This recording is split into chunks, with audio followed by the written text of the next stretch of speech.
So we're here in Meursault, about 200 meters higher in altitude than the spot between Meursault and Meursault Chevalier, where we shot the last video. And it's an interesting place to talk about the stereotypes that still define the way a lot of people think about Burgundy. And Meursault is one that's particularly susceptible to this. We have in our minds still, even though the wines taste less and less like it, a caricature of Meursault as this sort of rich, honey, textural, voluptuous wine. I think Matt Kramer's 1990 remark that if gold had a flavour it would taste of Meursault captures it nicely.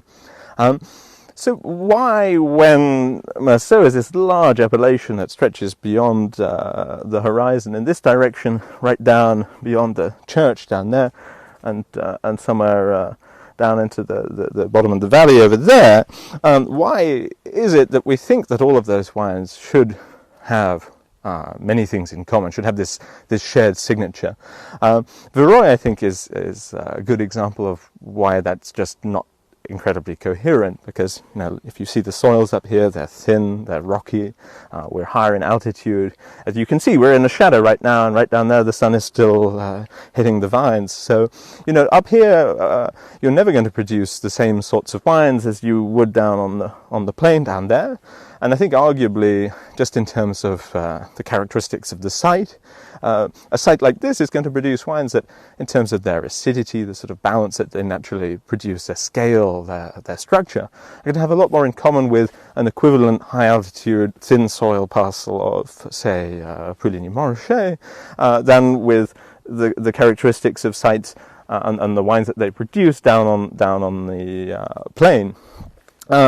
Yet these stereotypes of wines are very pervasive, and I think, as I've said, people aren't really making these sort of fat, buttery Meursault wines anymore. But when I visit producers, very many of them will say to me, we don't like that sort of fat style of Meursault, we want to make something more chiseled. And that's been the way for a very long time. I think if you taste old wines from producers such as François Jobard, it's clear that it was not so much a stereotype as actually a caricature to describe the wines as that. Where did it come from, however? And I think it's an interesting question to pose. To me, there are two real sort of families of answers. One is commercial, and has to do with how Burgundy used to be traded by negociants who would make blends of wines from all through the appellation, and perhaps sometimes from elsewhere, that conformed to a concept that consumers had in mind. So Meursault for the négoce back in the day, I think, became a brand, just like Pommard was a brand meaning hearty, sort of chunky Pinot Noir, and Chambolle was a brand meaning elegant, fine Pinot Noir. Now, even though we've had estate bottled Burgundies since the 30s, and in fact before, and even though since a long time now producers have been making Ludi bottling, so we know what Villeroy tastes like when it's not blended, those stereotypes have been very durable. And of course, stereotypes don't completely come out of nowhere. The concept of sort of rich Meursault doesn't come out of nowhere entirely. And this is the sort of cultural dimension that I wanted to touch on. Which is that when you have a village like Meursault, where back in the day you can imagine that the vignerons would get together, you might ask one particularly respected winemaker in the village for advice. You may not really think about asking people from other villages for advice. That it tends to mean that wines were made, I think, perhaps in more similar ways within villages. Perhaps genetic material for planting new vines was shared from Mazar's selections, as happened in Volnay. And then even some physical considerations. Meursault, with a low water table, you can have a deep cellar, and deep cellar is cold, it's humid, and it's well adapted to sort of long élevage in barrel on the lees. Now, Moursault, the water table is very high. If you excavate a cellar, you end up with something more akin to a swimming pool. It fills up with water. And so, of course, you can't do that sort of long élevage that's dependent on cold conditions. And in Pouligny, the tradition was typically of shorter élevage, the wines often being sold in négoce or finishing the élevage in tanks.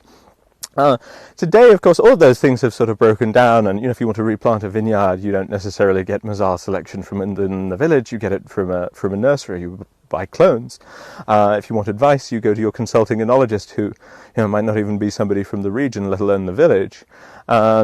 And a producer in Meursault that wants to do short élevage can stabilize the wines and filter them and bottle them very early.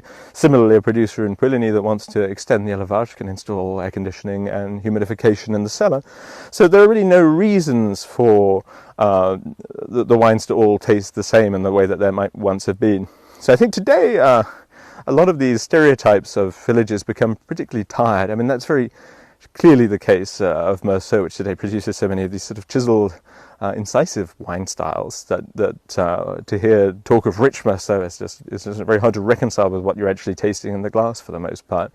And I think even if it makes Burgundy more complicated, what I would argue is that in fact the largest denominator of terroir, if you like, is not a commune, which after all really is an origin, administrative, social, political structure, but a climat, which is to say a vineyard which is defined by particular geological characteristics, exposition, mesoclimate, that is a meaningful unit that has shared characteristics that can quite tangibly impart certain characteristics to the wines it produces.